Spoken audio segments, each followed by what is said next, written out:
Hey everybody, it's Chugga Conroy. Welcome back to more Mario and Luigi, Partners in Time. Last venture, we arrived in the nostalgically burned-to-the-ground location of Toad Town, and learned that the Cobalt Star is reacting to an area known as Star Hill right on the outside of town. This time, we are going to be exploring Toad Town a bit more, seeing if we can find the way forward to Star Hill. Let's get going. Got not so hidden smash eggs right there. Should be using those a little bit more. Watch, I'll just get that badge that I spent a good 20 minutes getting in Swamp Volcano now. We can see that there is an area for the babies to burrow in here. We're gonna want to come back here later once we have the group back together once again. Oh my gosh, spoilers, how could I ever tell you that? Maybe I can deal with you. Oh, actually got a first strike on one of these guys. That is so rare. Anyway, love bubbles. The reason why these guys are so bad. Whoop, there we go. Okay, so he's gonna swoop at the one they attack the one that their feet are at. They will either dive bomb you from the top screen, or they will just swoop at one bro, and then they will go above the other one to punish you for jumping as both of them. So just like the other enemy that we saw, these guys do that. When you attack them, they counter-attack, but when you directly attack them, they counter by healing their allies by 1/4 of their max HP. It's a little bit frustrating, to say the least. Whenever you're fighting large groups of enemies, they can be kind of a pain.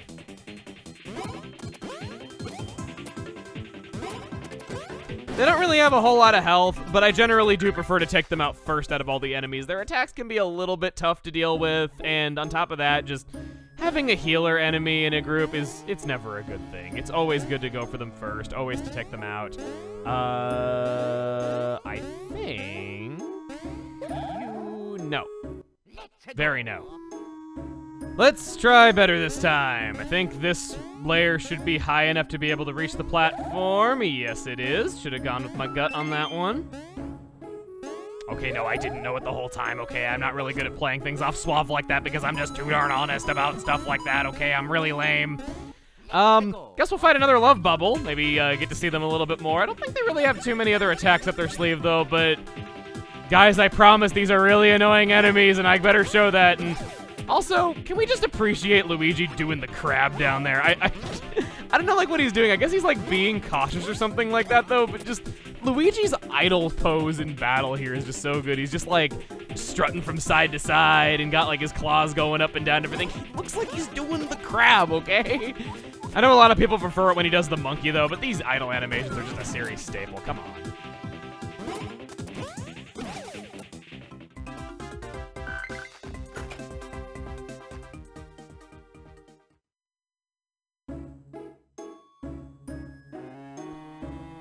Now into a new area. Oh, jeez. It really says how actually hard it must be to take a town from some toads, despite how easy Bowser makes it look. If they had to put this many forces into this place, like, this is the most overrun with enemies we've seen anything. Like, even more so than the dungeons, and more so than the Shroop Mothership, which had like what, 2 battles in it. That's actually kind of sad. I guess they cut funding to Homeland Security or something. Again, looking way too deep into the inner workings of the Shroops. I think they're just barbaric creatures that don't really have too much layers or depth, unfortunately, though, but hey, so be it. We have reached the next checkpoint, so now we're going to switch back over to the babies, and we're going to go forward with them as well. General rhythm of things. And oh, that's actually kind of cute. You got like those bushes right there. How the face of the mushroom is the pod, and then you got a bush growing out of it. It's kind of like a chia head a little bit. There that is. More coins. Can't be giving us 100 coins. We're not in Toadwood Forest anymore. Gotta cut us down a little bit. Gotta shortchange us to make it feel like things are getting a little bit harder, you know? That.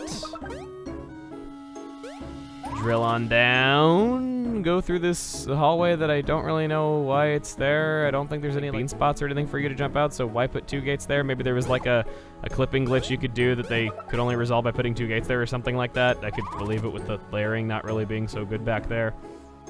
Yeah, you make one little layering issue and then people are questioning your ability to make collision data, you know?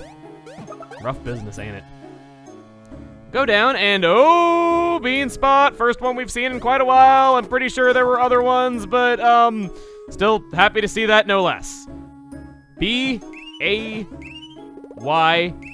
Bay-X. The most extreme bay ever constructed by man. And more extreme than some constructed by monkeys as well. Yeah. Take you. And we're already through the destroyed town pretty much. We've met up with the babies again, and we're pretty good on that front. Got another bean spot right after the last one. I guess they were just kind of saving them all up to give them to us at the end. You there. Star Hill visitors, enter the lower left blue pipe. Star Hill Tourism Bureau. Okay. Well, we could do that, or we could hit this block. If you remember, that very same gate was the one that we had right next to the time hole. Or maybe you just knew to look at the bottom screen despite how tiny it looks right now. So now we have a way to go back to Princess Peach's castle anytime we wish. However, first, I want to go back through the areas that we explored at the Bros and get the items that can only be obtained now that we have the quartet back together. Also, you do have a new attack. Yes, they're just going to go around in circles and have a rather flashy show of failing to attack us. I wish I looked that cool whenever I failed at getting action commands right. Well, okay, I guess that looked kind of cool anyway. But, yeah. I think there's some insanely good luck, or I guess in my case, bad luck, because I really wanted to show this.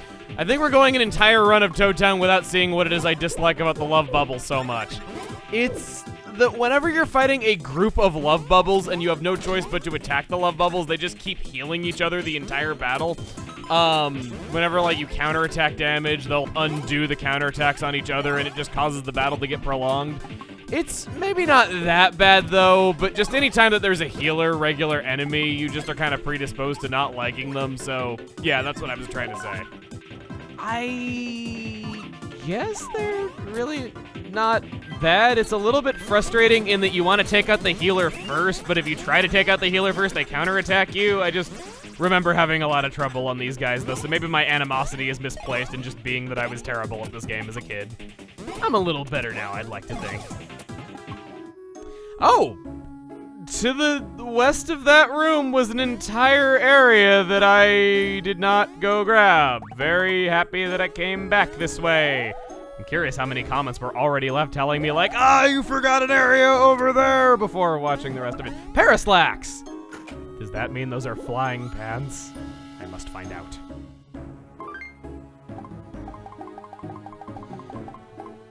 Light slacks with paratroopa wings that give a tremendous speed boost. Okay.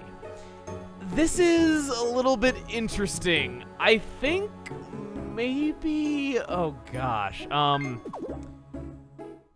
kind of want to put those on Luigi, but if I'm gonna do that, I kind of want to remove that, that badge that gives him, that makes him use double bros attacks. And instead, yeah, let's put that on Luigi. We'll go into badges. We'll put the dynamic badge on Mario. We'll just put like the wrist badge on Luigi temporarily because it doesn't let you switch easily. So dynamic badge will go on Mario because now Mario is going second. Mario has higher attack power, so we'll do even more damage having that on him with Luigi going first. And Luigi can just try to end a battle in one bros attack before we spend double items. I think that would be the way to go. What do I want on you, Luigi?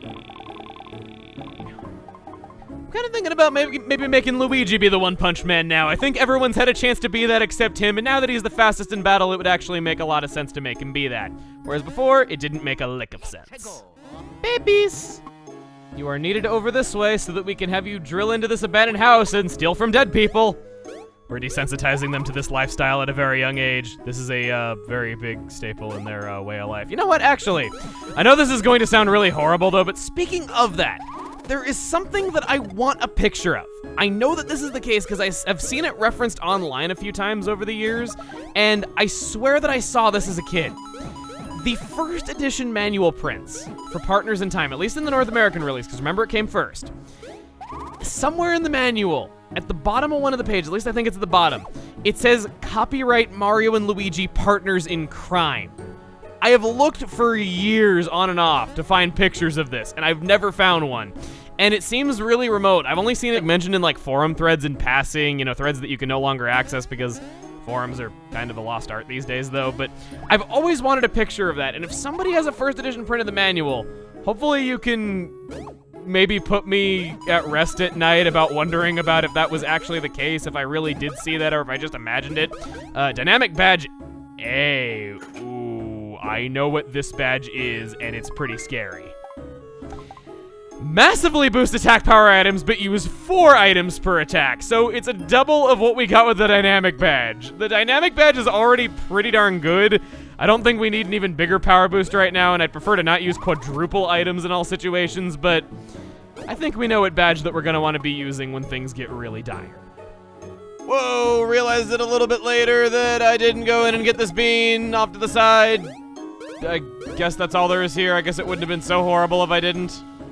Other than that, I think that's roughly all the backtracking I wanted to do. We're pretty darn good on that front. Okay. Oh, there was a house back in the first region of this place that I didn't explore. I wonder how many comments I got about that one as well. I'm just too fast for you and being too slow for you. That's it. Go through there, grab your green shells, grab your 1 coin, enjoy your 1 gold piece from your whoopee cushion chest.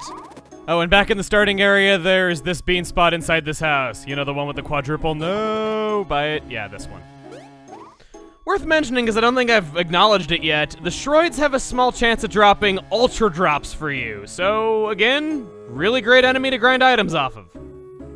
That aside, now that we are done exploring Toad Town, we're gonna hop in the time hole and see what's changed at Peach's Castle. What, you thought we were saving that for next time? So did I. I'm tacking this on because it's really hard to keep track of time when there's this many cuts. So, about what I was saying before, about making sure that you visit the tunnels beneath Princess Peach's castle before progressing too far into the story. I told you when that cutoff point is, however, if this has happened to you, I've been informed by some people, I don't know because I've never personally had this happen to me, and I wasn't about to test it out in the middle of a series, but apparently if you are stuck down here from this pipe not being usable because you hadn't opened it yet, which, by the way, only happens in the North American version as far as I can tell, you're not totally screwed. When you get a game over, I believe that you can say, go back to Princess Peach's castle from the game over screen and you'll get unstuck from that. It just takes a very long time to kill yourself against only Goombas.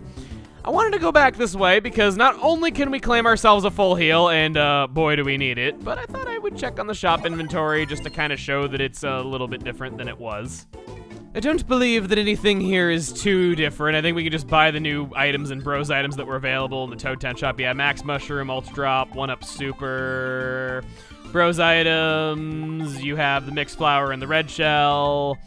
In the way of equipment, you better not have better stuff than what I just bought, what, like 30 minutes of gameplay ago? I'll be very upset if you do.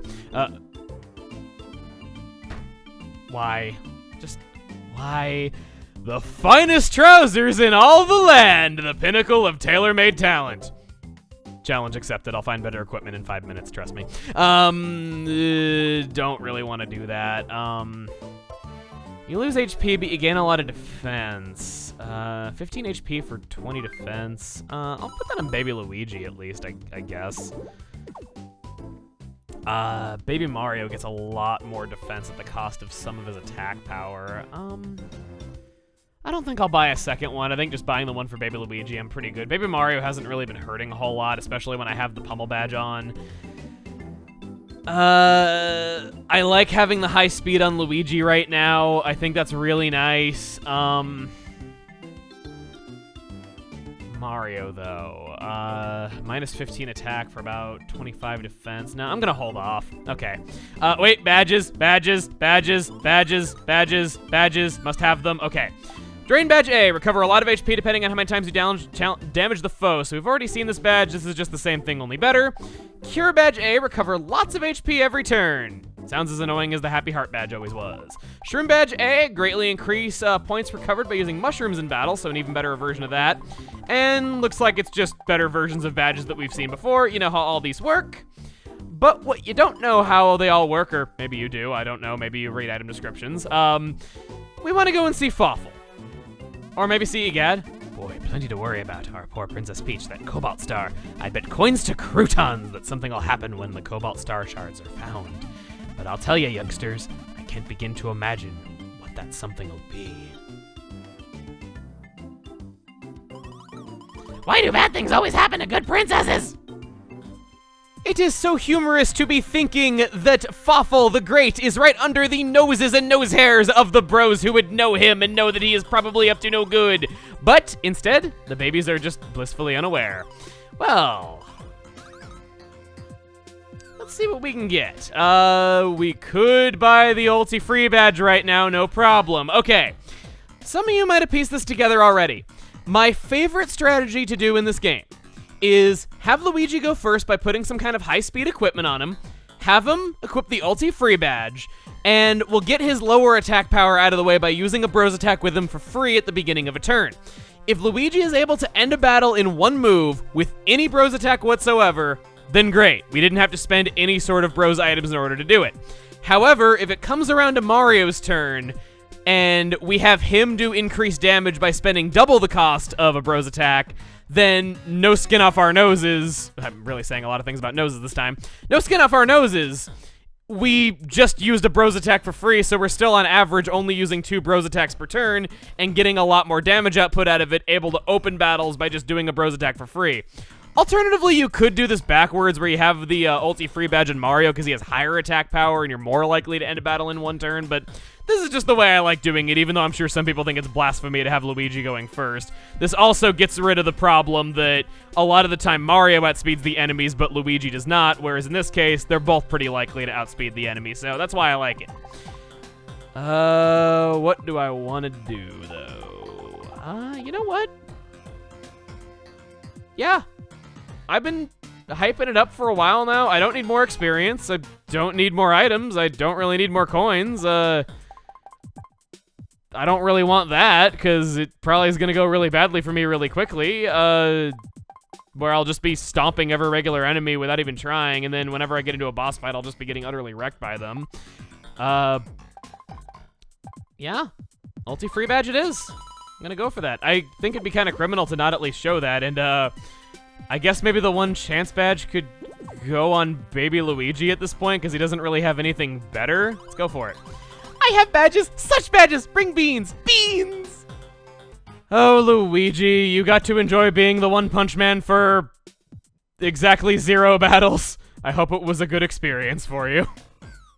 And that's that. We finished exploring Toad Town, we've upped our equipment quite a lot, seen lots of new items, and we've opened the way to Star Hill ahead. Next time on Mario and Luigi, Partners in Time. Of course we're going to Star Hill, it's pretty linear by design. See you guys then!